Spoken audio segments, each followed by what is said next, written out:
Então vamos lá.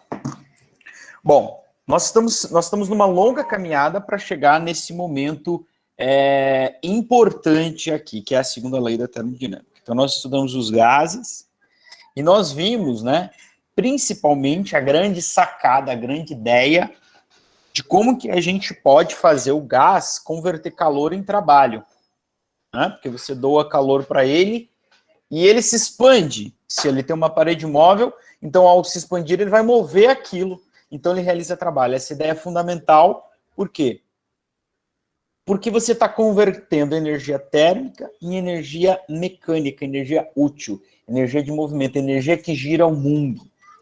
Tudo depende dessa tal energia mecânica. Nós falamos semana passada, desde a nossa vida, porque movimento respiratório, inspirar, respirar, ou batimento do coração, sístole e diástole, é energia mecânica. Tudo depende disso. Tá legal? Bom, então essa ideia fundamental, que é representada aqui pelo motor, né? Aqui tem um motor do carro, mas é aquela velha historinha de você ter um gás preso no recipiente onde uma das paredes é móvel, né? É um êmbolo. Você doa calor, ele move aquilo. Aquilo mudou o mundo para sempre. Foi a mola propulsora da revolução industrial, etc, etc. Já falei muito disso para vocês. E eu vou tentar ser breve, porque para mim isso aqui é muito bonito. E se deixar, eu viajo nisso aqui. Então vamos focar no que é importante aqui para nós, né? Bom, os motores dos carros, eles são medidos, né, em o tamanho da potência, o tamanho do motor do carro, em 1.0, 1.6, 1.4, 1.8, 2.0 e assim por diante, né? O que isso tem a ver com a potência? Como que isso se relaciona com potência? E que número é esse? Que medida é essa? É uma forma de medir a potência do carro? É uma forma de inferir, vamos dizer assim, a potência do carro. Bom, que número é esse? Eu tenho uma resposta para vocês. Esse é um número que mede o quanto de ar cabe dentro dos pistões do motor. O pistão é o coração do motor. O pistão é essa peça aqui, ou não? Então, os pistões aqui, ou essa câmara do pistão, é o coração, onde está ocorrendo a explosão, a queima do combustível, e é onde a energia térmica vai ser convertida em energia mecânica. Tá?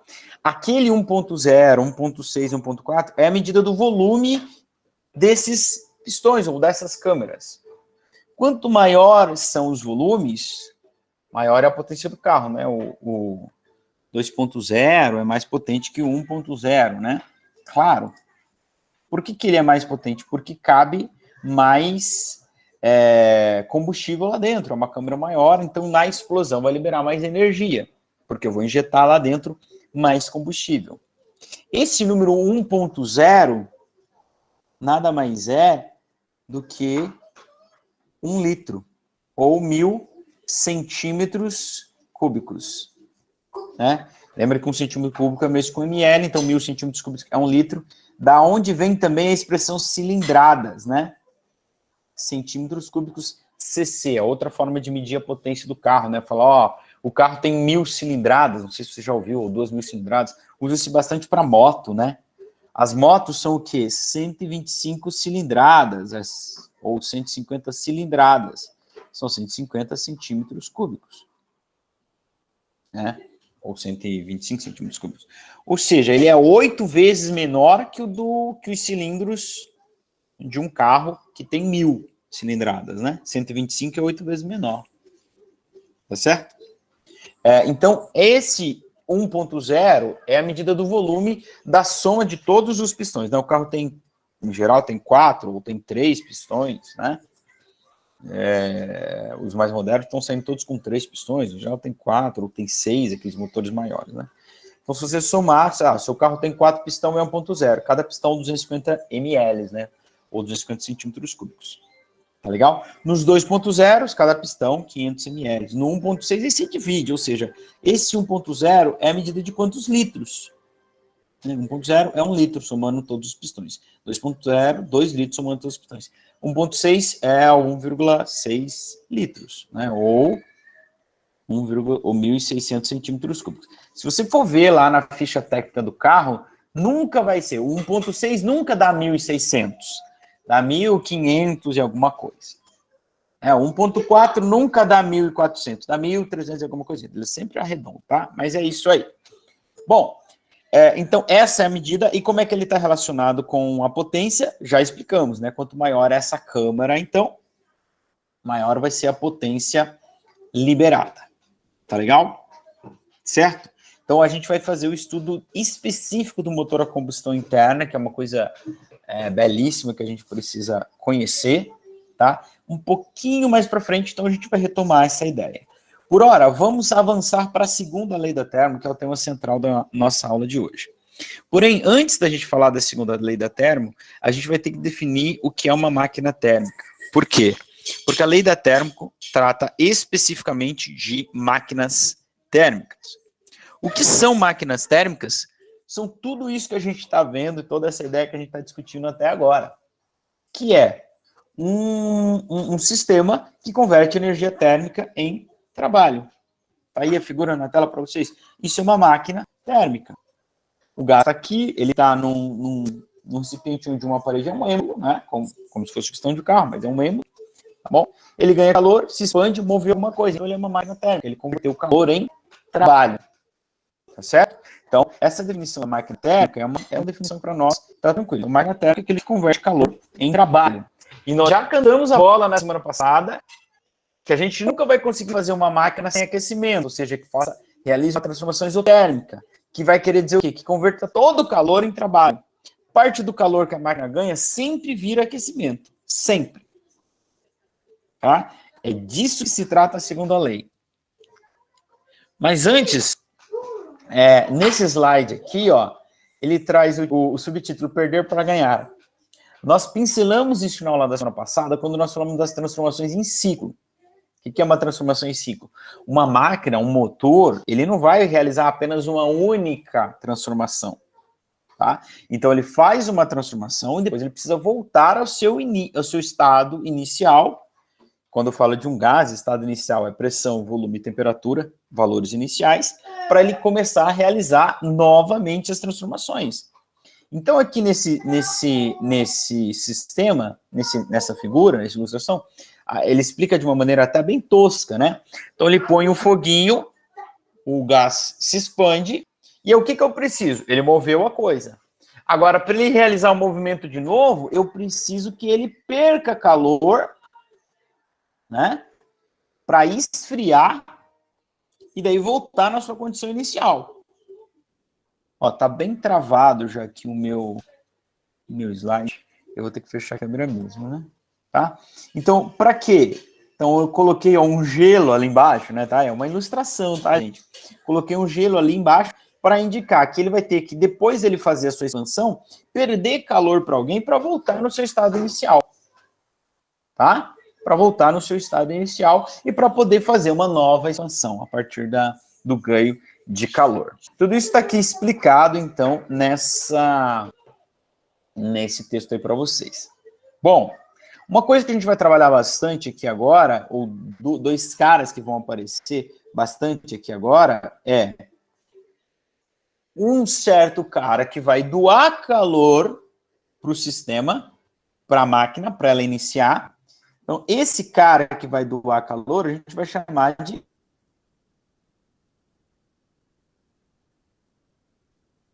fonte quente. Tá? Ou simplesmente FQ. Por que ela é chamada de fonte quente? Porque para ela doar calor para a minha máquina, ela tem que estar mais quente que a minha máquina. Não é? Lei básica da termodinâmica. Mas você doa calor, você está mais quente, o outro põe em contato. Toda vez que um corpo mais quente tiver como doar calor para mais ele vai doar. Processo natural espontâneo. Falamos bastante disso, né? E um outro cara que vai ter que retirar calor dessa máquina para que ela volte ao início, representada ali pelos gelinhos, né? Esse cara vai ser a nossa fonte fria. Tá? Entenda-se, fonte fria não significa algo que esteja necessariamente gelado. Fonte fria ou FF. Significa que ela vai ter uma temperatura menor que o da máquina. É só isso. Né? Por exemplo, no motor de um carro, a gente vai entender que a fonte fria é o ambiente. Ah, professor, mas está 30 graus, não está frio. Tudo bem, mas ele está mais frio que o motor. Então, ele pode receber calor do motor. Entenda? Tá certo? Então, toda a máquina térmica, meus queridos, queridas, olá, meus queridos, todas as máquinas térmicas, elas vão ter que operar entre uma fonte quente e uma fonte fria. Ou entre duas temperaturas, né? Uma temperatura maior e uma temperatura menor. A temperatura maior vai ser a fonte quente, claro, né? Maior. E a temperatura menor vai ser a fonte fria, que vai roubar calor dela para fazer ela voltar no início do ciclo. Né? Certo? Então, toda a máquina térmica vai ter que operar entre duas fontes. E aí nós chegamos à segunda lei da termodinâmica, que não é nada que a gente já não tenha falado ou cantado a bola. Mas, digo, é algo extremamente profundo. E nas próximas aulas nós vamos ver como isso tem a ver com mecânica, estatística, física quântica moderna e tal. Claro, a gente não vai estudar isso, né? Mas a gente vai ver como isso está relacionado. Então, não despreze aquilo que é simples, né? Bom, então veja só. A segunda lei da termodinâmica vai então se tratar sobre uma termodinâmica, sobre uma máquina térmica, perdão. Aqui eu tenho, nessa figura, o que nós chamamos de diagrama, né? Ficou péssimo aqui, ó. Um diagrama, tá? Um sistema de funcionamento de uma máquina térmica, né? Em blocos ali. Eu tenho um primeiro bloquinho, que é a fonte quente, que está fazendo o quê, ó? Mandando calor para a máquina térmica. O que a máquina térmica faz? Ela manda calor para o sistema. Ela manda trabalho para o sistema externo, para o meio externo, né? Uma máquina térmica existe para realizar trabalho. Então, máquina térmica é um motor. Qual é a função do motor? Realizar trabalho ou realizar movimento. Seja o motor do carro, seja o motor de, sei lá, uma moedeira de cana-de-açúcar, de um triturador. Tem que girar um eixo ali. Tá? E parte do calor, ou um Q2, é enviado por uma fonte fria. Tá? Por uma fonte fria. Lembra que nunca todo o calor que ela ganha vai conseguir virar trabalho. E o trabalho, olha a equação aqui, ó. O trabalho é a diferença entre o calor Q1, que ela ganha, né? Que eu gosto de chamar de QQ, é o calor que veio da fonte quente, menos o Q2, que é o calor que ela libera ao final.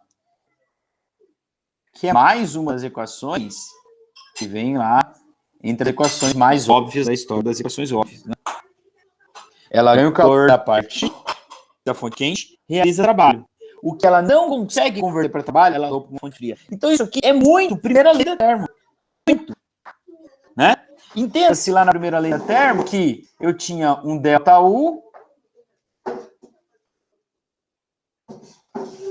era calor menos trabalho, tá? A diferença aqui, então, quem é lá na primeira lei da termo? O que era o calor que vinha da fonte quente, o trabalho era o trabalho que era gerado, e o ΔU era o calor que vai para a fonte fria, ou seja, o que vira aquecimento, né? Que eu tanto falei lá na aula da semana passada, tanto bati na tecla. O calor que não vira trabalho vai aquecer, vai variar a energia interna, vira aquecimento, né?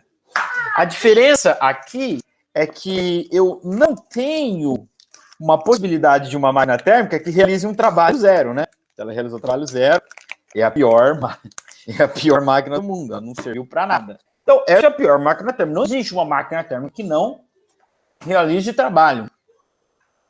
E também não existe máquina térmica que não gere aquecimento, né? Só no mundo ideal, no mundo da Lua. Tá certo? A segunda lei da termo é isso aqui, ó. A gente já havia dito isso na aula da semana passada, mas agora ela está aqui postulada. Segunda lei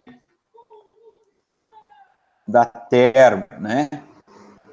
Como é carinhosamente conhecida, né? A termodinâmica entre os íntimos. A gente chama de termo, tá? É impossível construir uma máquina que, operando em ciclos, retire o calor de uma fonte quente e transforme integralmente em trabalho. Entendeu o que ela quer dizer? Em outras palavras, essa segunda lei da termodinâmica vai dizer o seguinte: é impossível construir uma máquina que, operando em ciclos, retire o calor de uma fonte e converta todo ele em trabalho, transforme integralmente em trabalho, converta todo ele em trabalho. Ou seja, a segunda lei da termodinâmica diz que é impossível construir uma máquina térmica perfeita, que seria essa, né? Você dá 1000 joules para ela de calor, ela faz um trabalho de 1000 joules, ela não aquece, né? Então, não consigo fazer uma máquina que não esquente. É impossível. Por que que é impossível? Talvez você esteja se perguntando, eu espero que esteja alguém esteja se perguntando, que seria lindo fazer essa pergunta. Por quê? Aí, meu amor, é uma explicação bem mais profunda, e aí tem a ver com algo chamado entropia, que é o nosso tema da próxima aula, né? Onde a gente vai estudar o início e o fim do universo. Tudo está relacionado. Por que que não dá, professor, para construir uma máquina que converta todo calor em trabalho? Não dá, por uma questão muito profunda, né? Parte da energia vai sempre virar calor. A parte da energia vai sempre virar calor.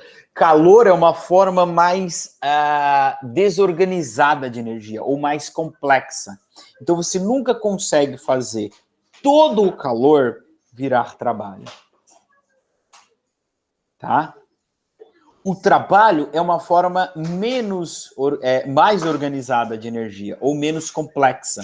Então, eu consigo fazer todo o trabalho virar calor. Pego o movimento da minha mão aqui, ó, vou aquecendo ele, vou esfregando uma na outra, todo o meu trabalho está aquecendo. Não está todo aquecendo porque sai um barulhinho ali. Mas existe possibilidade de fazer todo o trabalho virar calor? Existe. Porque eu estou indo de uma forma menos complexa para uma mais complexa. Mas fazer o processo inverso não dá. Não dá. Por isso, a vida nossa tem um sentido definido. Ah, garoto. O tempo passa. E aqui está o sentido para o fluxo temporal do universo. Tá certo? Bom, vamos deixar isso para nossa aula lá mais à frente. Vamos focar aqui na segunda lei da Terra. Então, entenda-se, não dá para fazer uma máquina que converta 100% do calor em trabalho. Ou tem uma grandeza que nós usamos para medir o quão boa é a máquina, chamada de rendimento. O que é esse rendimento, gente? Cara, é uma bobagemzinha. Nada mais é do que quantos por cento do calor que a máquina ganha, ela converte em trabalho. Tá? Simples. É uma forma de medir o quão boa é a sua máquina. Quantos por cento do calor que ela ganha, ela converte em trabalho. Beleza. Então, qual é a equação dela? É uma equação muito simples. A letra que nós usamos para o rendimento é esse N com uma perna mais comprida, uma letra grega chamada Ni, né? Se ela é grega, ela é da Europa, então ela é mais metidinha que o N, né? Então ela é mais a perna mais comprida ali, né? Ela é diferente do N. Como é que eu calculo porcentagem? Pensa comigo, amor. Você quer calcular qual porcentagem de mulheres, pessoas do sexo feminino na turma de vocês? Tu vai dividir o número de meninas pelo total, não é isso? Se tu quer calcular o rendimento, que é porcentagem do calor que veio da fonte quente, então do que virou o trabalho, o que você vai fazer? É óbvio, você vai dividir trabalho pelo calor que veio da fonte quente, que eu chamo de QQ. Aqui na literatura tá Q1. Mas fica mais fácil para você se você pôr o QQ, porque você vai lembrar, calor da fonte quente. Saber o que é 1, o que é 2, você tem que voltar pro diagrama, não é? É óbvio, é um percentual, cara. Então tá aí mais uma equação que concorre ao prêmio de equações mais fácil da história aí, 2021. Não é? Votação online, acesse o site equaçõesmaisfáceisdahistoria.com.br. Tá legal? Agora, essa grandeza rendimento é muito importante.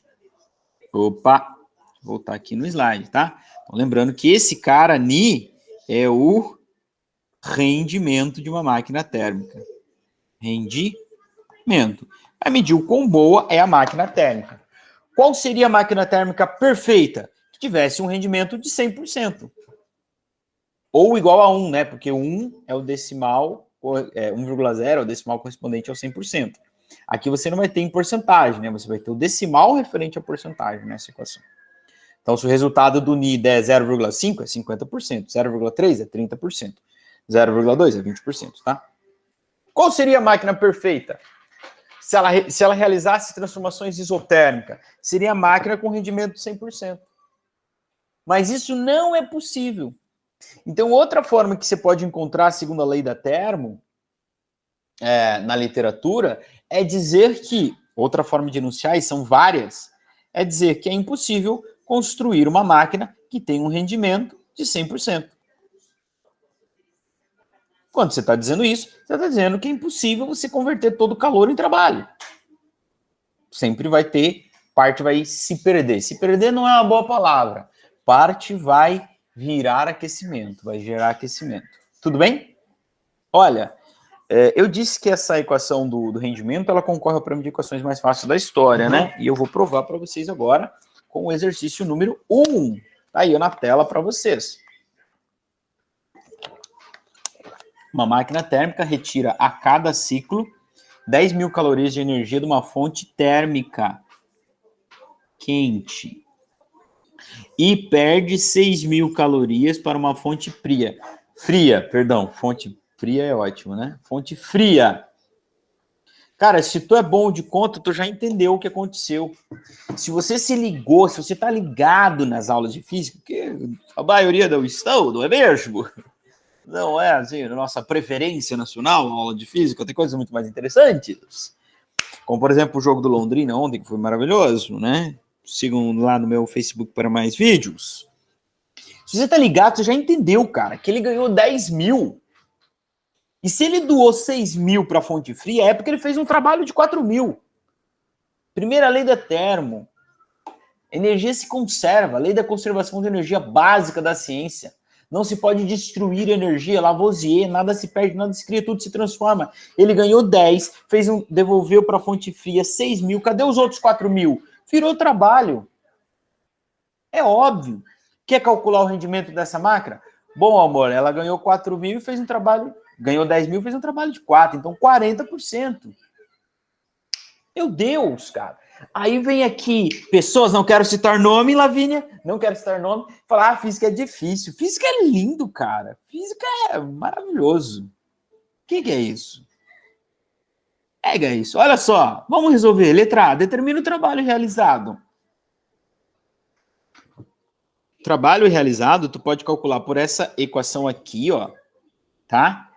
Que tá aqui, que é nada mais é do que a primeira lei da termo, né? O calor que não vira trabalho vira aquecimento, tá? Mas tu pode usar essa equação aqui, ó. Trabalho é a diferença do calor que ele ganha, a fonte quente, menos o calor que ele doa para a fonte fria. Entenda-se isso, só uma outra nova forma de escrever a primeira lei da termo. Se é o calor da fonte quente, da fonte fria, esse cara aqui é o ΔU. É a primeira lei da termo, é a mesma coisa. Tá bom? Meu Deus, olha que coisa mais fácil. Fala se tem coisa mais fácil que isso. Calor que veio da fonte quente, 10.000 calorias. Menos o que ele doou para a fonte fria, 6.000 calorias. Ah, Senhor, minha Nossa Senhora das equações difíceis. Qual é o valor do trabalho? 10.000 calorias, gente. Meu Deus, paramos, né? Paremos, né? Calcule o rendimento dessa máquina. Ah, professor, isso é uma coisa nova aqui para mim. O senhor falou isso faz 5 minutos, eu não estou habituado.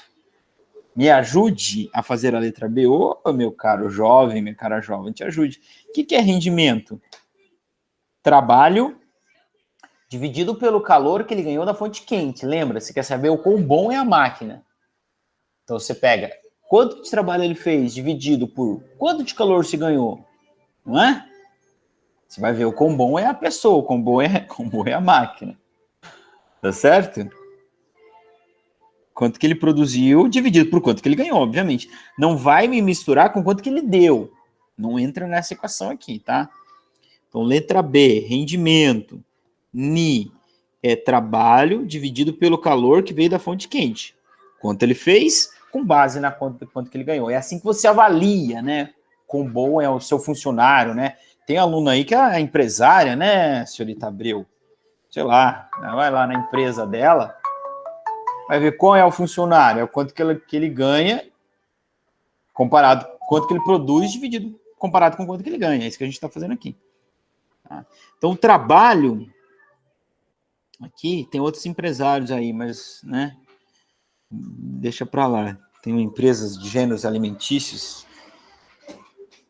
em toda a região norte do estado do Paraná. O trabalho foi de 4.000 calorias, sendo que ele havia ganho 10.000. Pô, é uma conta muito simples, né? Ó. 4 dividido por 10, 0,4. Isso é o rendimento. Quer saber em porcentagem? É só multiplicar isso por 100, né, amor? Ou você já sabe que o 0,4 é o decimal correspondente a 40%. 40%. Tá ok? Ô, Senhor Jesus, vai caneta. Aí, ó. Beleza. Show de bola. Letra C, de coração. Qual o significado desse resultado do item anterior? Qual é o significado do resultado da letra C? Rendimento da máquina é 40%. Essa máquina, então, converte para trabalho, né, 40% da energia que recebe da fonte quente. Esse é o significado. Tá certo? Roberto, tranquilo? Murilo, beleza? Tereza, vamos à frente aqui, ó. Um exercício para análise, né? Não temos conta para fazer? Exercício para análise. Acho que esse aqui eu esqueci de deixar o gabarito. Ah, tá aqui o gabarito também. Na primeira coluna desse quadro estão colocados rendimentos de algumas máquinas térmicas. Preencha a segunda, terceira coluna respondendo às solicitações feitas. Primeira máquina térmica, rendimento de 0,07. Significado desse rendimento? Significado desse rendimento é que 7%, né, porque 0,07 é o decimal, 7% do calor que vem da fonte quente, ou do QQ, vira trabalho. Vira trabalho. Esse rendimento da primeira coluna é possível? Sim. Consegue fazer uma máquina com esse rendimento? Consegue. 0,25 significa o quê? Que 20% do calor que ela ganha da fonte quente vira trabalho. Isso é possível? Sim, é possível. Tá? Terceira coluna. 1. Isso aqui é um decimal, tá, gente? Então, é um decimal, 1 é o completo, corresponde ao 100%. 100% do calor que vem da fonte quente vira trabalho. Essa máquina é possível? Não. Primeira lei da termo, segunda lei da termo, aliás, proíbe. E na última coluna, 4, seria um rendimento de 400%. Então, quer dizer, você doa 1.000 joules para essa máquina e ela faz um trabalho de 4.000 joules. De onde ela vai tirar essa energia? Isso não existe. Não é? Seria um motor, seria maravilhoso ter um motor assim, não é? Tá? Então, é possível? Não, não é possível, tá bom? Então, esse exercício eu deixei com o gabarito para vocês. Vamos lá, gente, ó. Aqui, ele só inverteu em relação ao exercício 1, porque ele deu o rendimento, ó. A máquina térmica possui o rendimento de 30%. Agora, presta atenção. Já vou colocar aqui, ó. Rendimento de 30% significa unir 0,3, tá? Quando você vai colocar lá na equação, nesta equação aqui, na equação do rendimento, tu coloca o decimal. Tá? Professor, como é que o senhor sabe? Vocês estão, vocês estão no terceiro ano da melhor escola do sul do mundo, né? Vocês estão ligados que 30% é 30 de 100, ou seja, 0,3, né? Estão manjando isso aí. Então, vamos lá. Então, tem uma máquina que tem esse rendimento de 30. Então, tudo que você dá para ela de calor, 30% vira trabalho. Então, essa continha aqui, meu amor, é a continha de porcentagem só. Se tu não quiser nem usar a equação do rendimento, não usa, cara. Vai na sua mente aí, cara. Ó, admitindo que essa máquina receba 15 mil joules por ciclo, se ela recebe, é o calor que está vindo de quem? Da fonte quente, né? A máquina não recebe calor da fonte fria, ela recebe da quente, doa para fria. Letra A, calcule o trabalho. Moleza. Em outras palavras, gente, é só calcular quanto é 30% de 15 mil. Simples, tá? 30% de 15 mil. Professor, eu quero usar a equação do rendimento. Show de bola. Usa sim, tá? Lembra, então, que Ni é 0,3, que corresponde a 30%. Aí, essa informação aqui é o QQ, o calor que veio da fonte quente. 15 mil joules. Ó, lá no exercício 1 estava em calorias, fizemos tudo em calorias, deu o resultado em calorias. Aqui está em joule, vamos fazer em joule, o resultado vai estar em joules. E a letra A, o que pergunta, é justamente o trabalho que ela realiza. Tá bom? Olha só, vou usar aqui a equação do Ni.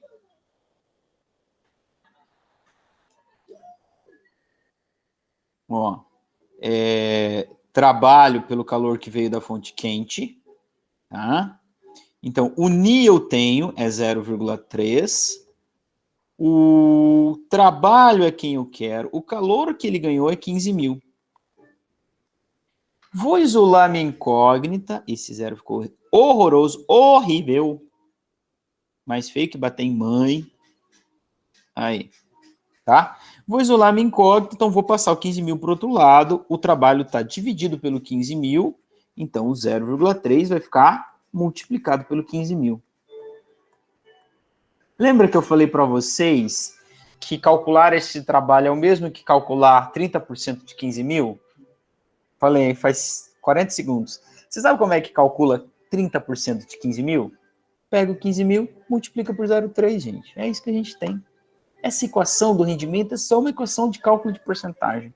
Simples, tá? Multiplicado por 0,3, isso aqui, ó, eu posso cortar, ó, a minha técnica, hein? Tô lá no Enem, domingo tem Enem, nem fala de Enem, né? Que é gatilho para muita coisa.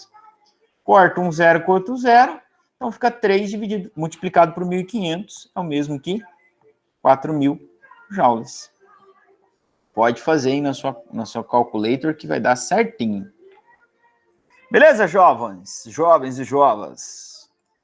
Bom, a letra B só pode perguntar uma coisa, qual o calor que foi para a fonte fria, porque não tem mais nada para perguntar, não é? Tá? Eu sei o trabalho, eu sei o rendimento, eu sei o calor que veio da fonte quente. Olha lá a letra B. Quantidade de calor perdida para a fonte fria, ou cedida, ou liberada, ou doada, né? Ou ejetada, né? Transferida para a fonte fria. Pessoal, pensa comigo, ele ganhou 15 mil, fez um trabalho de 4.500. Cadê os outros 10.500? Para onde foi? Para onde? Quem adivinha? Foi para a fonte fria, é claro. Claro. Senhor, como é que eu posso calcular isso? Bom, você tem duas formas de calcular, bebê. Tu pode vir aqui, ó, nessa equação. O trabalho é o calor da fonte fria, da quente, aliás, menos da fria. Lembrando que esse cara aqui é o mesmo que ΔU, primeira lei da termo, né? Então, ele fez um trabalho de 4.500, sendo que ele tinha ganho 15 mil. Quanto que sobrou para ele despejar, entregar para a fonte fria? É a diferença dos dois. Quer ver que é a diferença? Ó, esse cara vem para cá somando e esse 4.000 vai para lá subtraindo. Então fica assim. Ó. É claro, ele ganhou isso e se ele fez trabalho, a diferença dos dois é o que foi para a fonte fria, 10.500 joules. Bom, gente, se o rendimento dessa máquina é 30%, quer dizer que 30% do trabalho do calor vira trabalho. E os outros 70% vai para a fonte fria. Então, outra forma de você calcular essa letra B, quanto que vai para a fonte fria? Você pode simplesmente, né? Vamos colocar aqui um B linha, um B alternativo. É só calcular 70% de 15 mil. Como é que calcula 70% de 15 mil? Faz 0,7 vezes 15 mil. Tá? Se você fizer essa conta, sabe quanto vai dar? 10.500 joules. Tudo bem? Bora então, meus caros. Aqui mais uma equação para a gente discutir. Tá com o gabarito, né? Sinal V para verdadeiro, F para falso. Toda máquina operando em ciclos possui um rendimento de 100%? Falso. Nenhuma, na verdade. Nenhuma alcança isso, tá? Toda máquina converte calor em trabalho? Sim, verdade. Essa é a definição de máquina térmica. Essa é a definição de máquina térmica. Tá? Máquina, vou colocar abreviado aqui, térmica.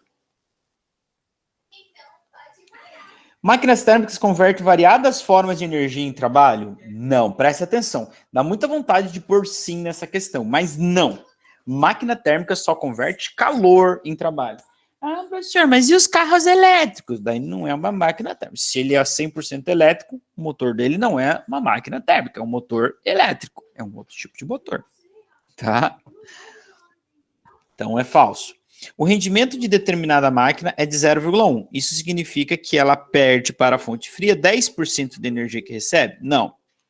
Isso significa que 10% do calor que veio da fonte quente vira trabalho.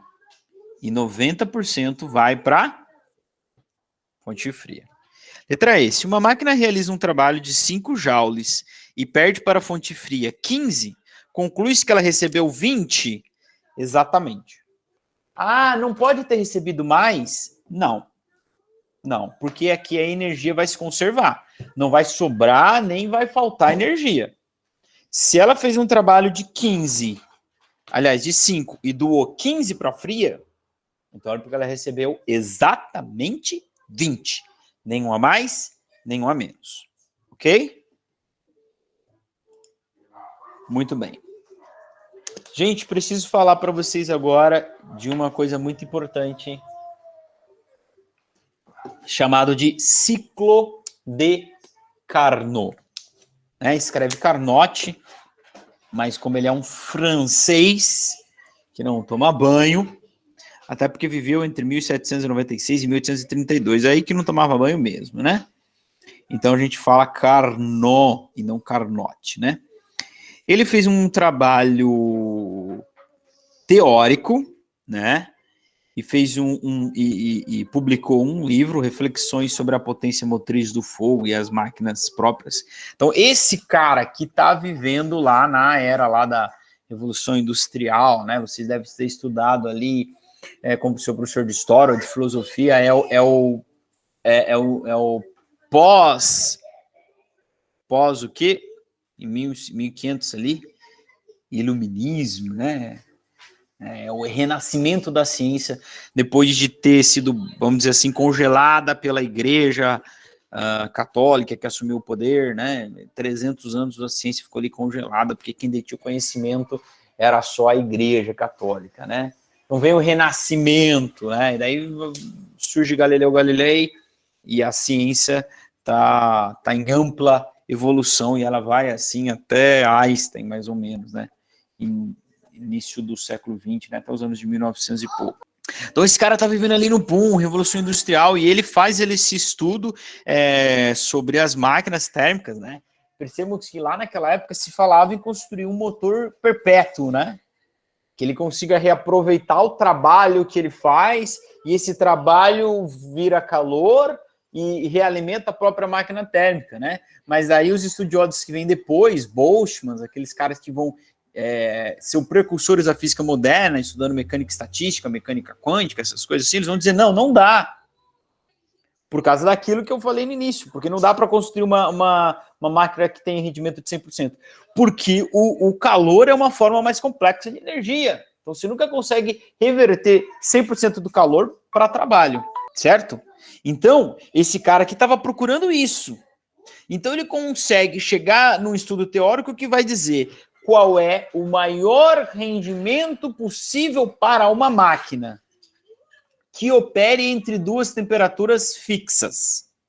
Perceba, a gente entende, né? O maior rendimento para uma máquina térmica seria 100%. Só que tem uma coisa linda que vai acontecer aqui, que esta equação do ciclo de Carnot com a segunda lei da termodinâmica é o que vai dizer que é impossível atingir o zero absoluto.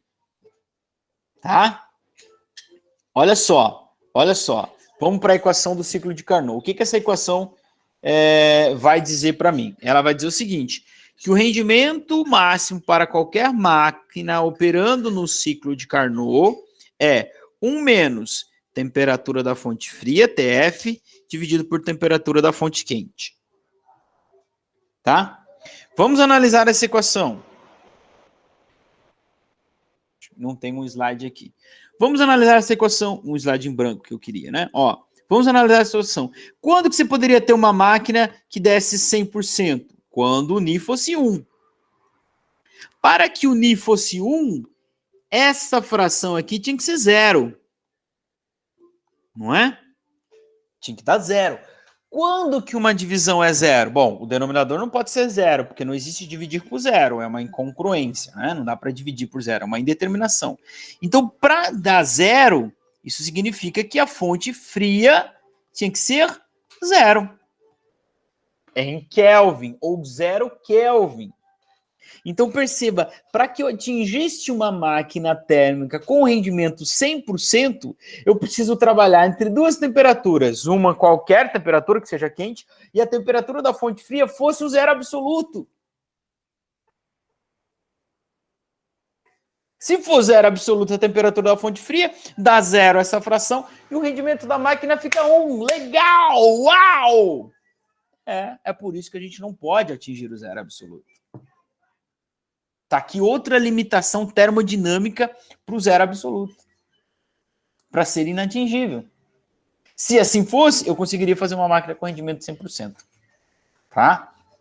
Então, o ciclo de Carnot é a otimização para qualquer máquina. Qualquer máquina que opere entre duas temperaturas definidas, joga essas duas temperaturas na equação do ciclo de Carnot, em Kelvin, e você vai obter o máximo rendimento possível para esta máquina. Entenderam? Vou repetir. Você tem uma máquina, você sabe as temperaturas, qual a temperatura da fonte quente e a temperatura da fonte fria. Quando eu falo opera entre duas temperaturas, é isso que eu quero dizer, tá? Conhece a temperatura da fonte quente e conhece a temperatura da fonte fria. Tá legal? Conhecendo essas temperaturas, joga essas temperaturas na equação do rendimento de uma máquina de Carnot e é lá que ela vai ter o seu máximo. Este ciclo, ele otimiza qualquer máquina. Como que é esse ciclo? Aqui é a figura dele, ó. Ele vai ter duas transformações adiabáticas e duas isotérmicas, ó. Siga aqui comigo, ó. De A para B, ele faz uma compressão adiabática. De B para C, uma expansão isotérmica. De C para D, uma expansão isotérmica. Aliás, uma expansão adiabática, tá? E de D para A, ele volta para o seu ponto inicial, fazendo uma compressão isotérmica. Toda máquina que opere nesse ciclo vai ter o seu máximo rendimento. Quem define o máximo rendimento? A equação do ciclo de Carnot. Esse cara aqui.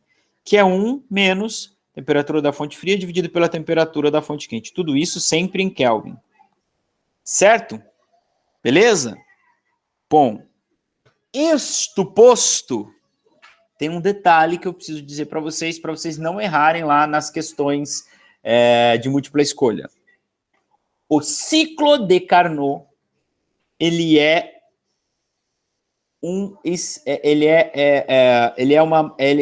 uma máquina ideal. O que eu quero dizer? Não é real. O rendimento apresentado por ciclo de Carnot, ele é ideal. Então, entenda o que eu quero dizer. Nenhuma máquina consegue atingir o rendimento do ciclo de Carnot. Professor, mas o senhor falou que o rendimento do ciclo de Carnot é o máximo para qualquer máquina. Ele é o máximo, mas ele é o máximo inatingível. Entendeu? Não. Vou te dar um exemplo com um número que vai ficar mais fácil. Vocês pegaram o exercício lá na avaliação de vocês, estão fazendo, calculou o rendimento no ciclo de Carnot, o rendimento deu 80%.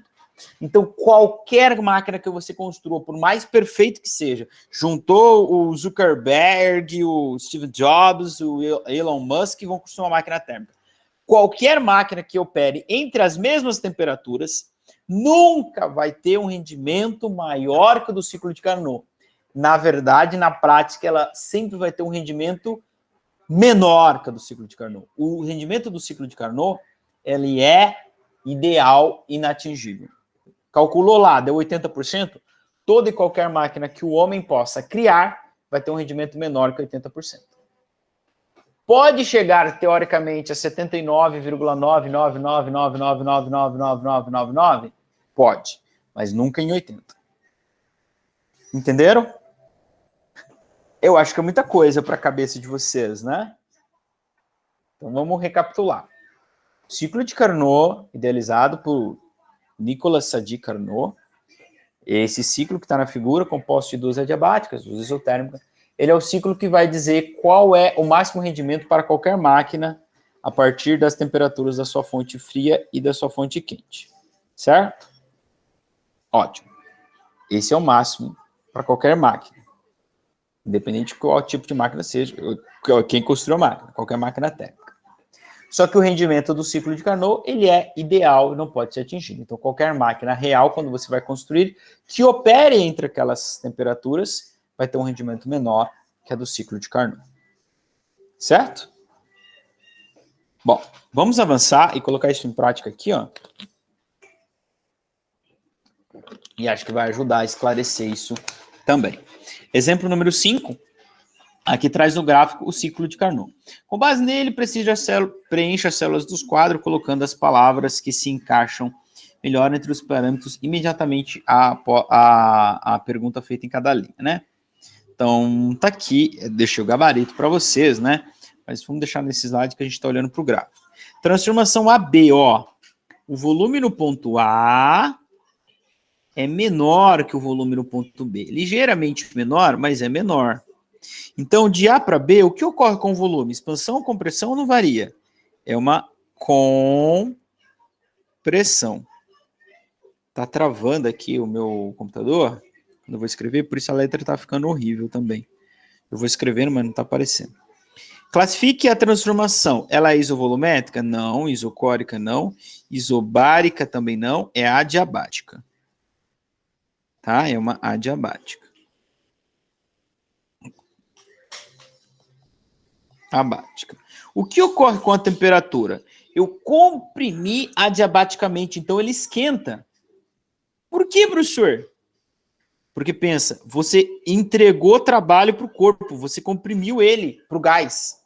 Só que ele é adiabático, então não dá tempo de trocar calor com o meio externo. Então ele não libera calor para ninguém. Você doa energia para ele e ele não libera. Então a temperatura aumenta e o ΔU é positivo. Tá? Então vamos fazer isso para todas as transformações. O BC é uma expansão, né? Olha o volume C aqui ó, em comparação com o volume B. É bem maior, então é uma expansão. Tá? Ela é uma isotérmica. Lembra que o ciclo tem duas adiabáticas intercalados com duas isotérmicas. Então ele expandiu isotermicamente. Então a temperatura permaneceu constante, né? Ela é isotérmica, então a temperatura permaneceu constante. E o ΔU é zero. Eu repito, não é o U que é zero, é o ΔU. C para D é uma expansão, ó. Ih, eu fiz errado aqui, ó. O C tá aqui, né? O volume C tá aqui. Ó, aqui tá o VC. E aqui tá o VD, o volume D. Então, de C para D é uma expansão. É uma pequena, mas é uma expansão também. expansão. Só que ela é uma expansão adiabática. Então, peraí, o gás, ele faz trabalho, porque ele se expande, e ele não troca calor, porque ela é diabático, então a temperatura diminui. É a mesma coisa lá do aerosol, né? O gás se expandiu, só que foi muito rápido, diminui. Foi muito rápido, né? Então não dá tempo de trocar calor, então a temperatura diminui e o ΔU é negativo. Tá? E agora, de D para A há uma compressão, né? Fica bem claro que o volume em D é bem maior, então de D para A ele vai ser comprimido. Só que ele é comprimido isotermicamente, então ele vai aquecer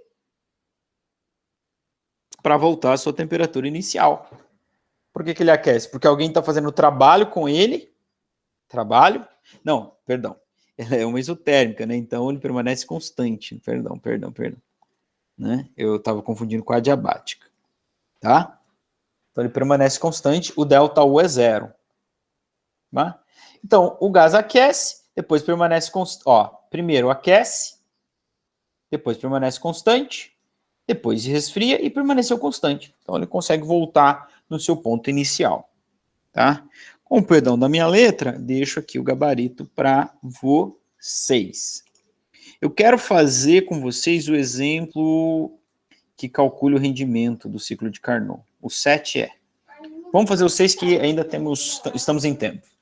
Exercise number 6. Toda a transformação cíclica começa e termina no mesmo ponto, por isso as temperaturas iniciais e finais são iguais.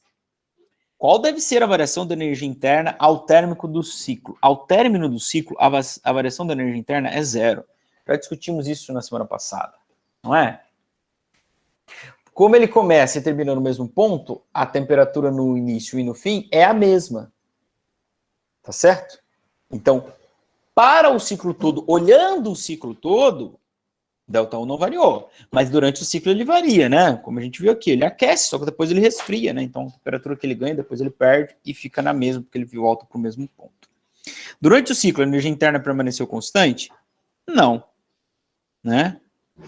Já havíamos alertado para isso. Não permanece. E agora sim, exercise number 7, o número da perfeição. Determinada máquina térmica ideal opera entre as temperaturas 127 e menos 73 Celsius. Responda, qual é o máximo rendimento possível para essa máquina? Meu amor, quando ouvires essa questão, qual o máximo rendimento para esta máquina térmica, entenda ciclo. Eita lasqueira, Jesus. Ei, bagaceira. Ciclo, não consigo. Entenda-se, ciclo de Carnot. Quando falar máximo rendimento de qualquer máquina, ela vai acontecer quando essa máquina operar em ciclo de Carnot. Tá? Então, qual é o máximo rendimento? Tá aqui, ó. Ni é 1 menos temperatura da fonte fria dividido por temperatura da fonte quente. Em Kelvin, lembra disso, tá?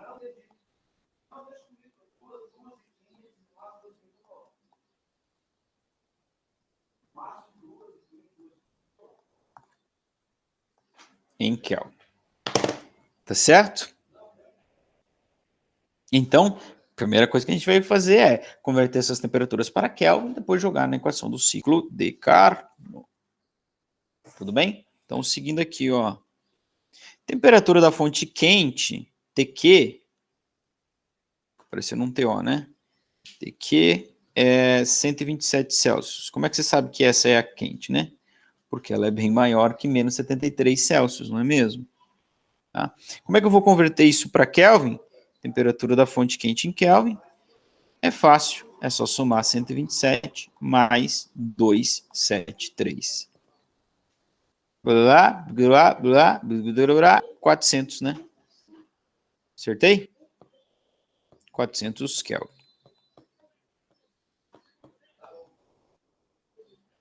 Tá bom? Temperatura da fonte fria.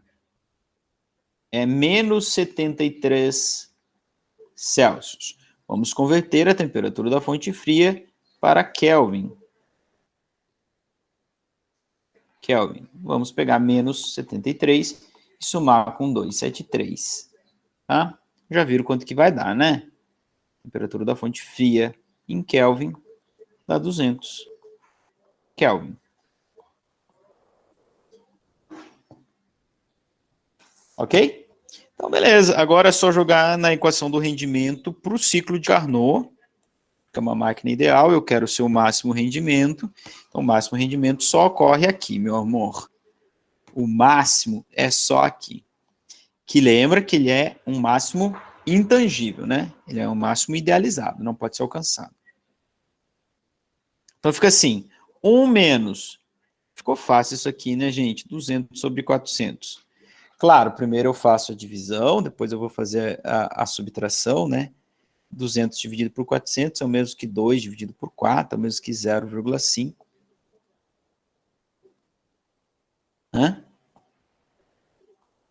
Então, o rendimento vai ficar 1 menos 0, já feito isso, né?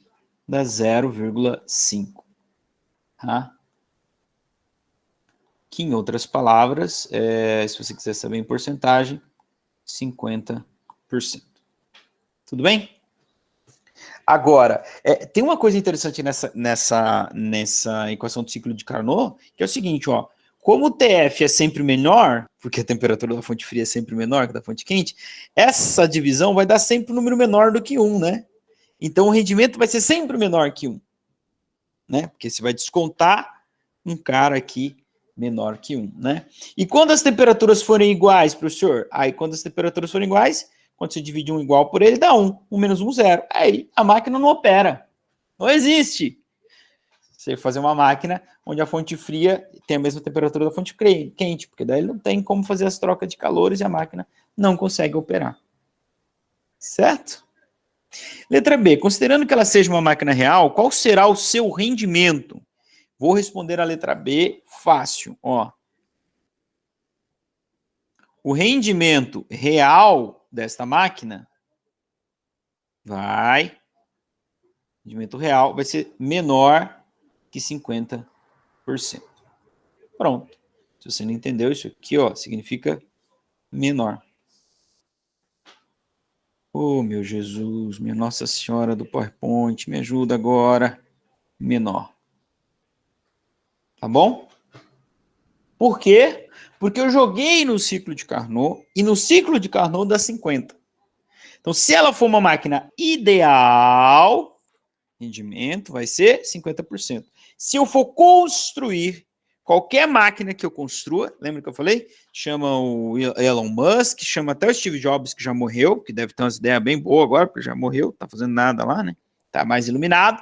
Vai construir uma máquina que opere entre essas duas temperaturas. Quando você construir, ela vai ter um rendimento menor que 50%. Não vai chegar a 50%. Pode chegar a 49,999999, não tem restrição, mas não chega a 50%. Tudo bem? Então, esta é a ideia do ciclo de Carnot. Tá bom? Bom, então vamos agora para a equação, para o exercício 8, o último no nosso dia de hoje. Neste quadro são apresentadas 3 máquinas térmicas operando em ciclos entre as fontes de calor nas temperaturas 300 e 500 Kelvin. Tá aí as 3 máquinas. A máquina A B e a C. Calor recebido da fonte quente da máquina A, 10. Trabalho, 10. Dá para fazer uma máquina dessa? Já responde aí para mim. Dá para fazer? Não, né? Máquina B. Ganha da fonte quente 12, faz um trabalho de 6. Dá para fazer? Dá, né? 50%, rendimento de 50%. Dá. Agora vamos ver a limitação gerada pelo ciclo de Carnot. C ganha um calor de 8 mil, faz um trabalho de 3. A segunda lei da termo permite? Permite. Agora vamos ver o rendimento limite do ciclo de Carnot, que é o máximo. Porque essas três máquinas vão operar entre essas temperaturas. Essas máquinas são possíveis de serem construídas? Bom, a primeira eu já sei que não, que seria um rendimento de 100%. Essa aqui não. Para as outras duas, eu vou calcular o ciclo de Carnot e vou calcular esse rendimento aqui, ó. A letra B fica fácil, é 50%, né? A C eu tenho que calcular o percentual de rendimento que está dando aqui, para ver se vai dar acima ou abaixo do ciclo de Carnot. O ciclo de Carnot é o limite, inalcançável, mas é o limite. Se estiver acima ou igual, não pode. Se estiver abaixo, aí dá para construir. Tudo bem? Então vamos calcular aqui, ó. Calcular o rendimento do ciclo de Carnot, tá? Então, vou usar a equação do rendimento do ciclo de Carnot, 1 menos TF sobre TQ. Tudo bem? Tá? Lembrando que quem é QF e quem é TQ? Ó, entre essas duas temperaturas. Claro, 300 Kelvin é menor, então ela é o TF, perdão, e o 500 é maior, ela é o TQ. Tá? Vou pôr aqui no próximo slide. TQ é 500, TF é 300. Certo? Bom, então agora é só jogar no ciclo de Carnot e nós vamos determinar o limite real para qualquer máquina térmica que opere entre essas duas temperaturas aí. Então vai ficar 1 menos 300 por 500 é o mesmo que 3 por 6, tá? 3 por 6, se fosse 30 por 5 daria 6. Aliás, 3 por 5, né? Se fosse 30 por 5 daria 6, mas não é 30, é 0,3. É 3, então dá 0,6. Então, o rendimento máximo para essas máquinas é 0,4. Você nunca vai construir uma máquina que opere entre essas duas temperaturas que tem um rendimento maior que 0,4, que corresponde a 40%. Tá? Como que você vai saber agora se a máquina B e a C dá para construir? A B eu já cantei a bola que o rendimento é 50%, porque 6 mil é metade de 12 mil, né? Isso é óbvio para vocês, não é? 6 mil é metade de 12 mil. Então, agora você volta na equação do rendimento. Qual é o rendimento para qualquer máquina? Rendimento para qualquer máquina é trabalho vezes o calor que ela ganhou da fonte quente. Se eu for calcular o rendimento da máquina B, é o trabalho que o B ganhou menos o calor que o B ganhou. Então, o rendimento da máquina B ficaria 6 mil, que é o trabalho, dividido por 12 mil. Senhor, de onde o senhor está tirando esses dados? Daqui, ó. Máquina B, ó.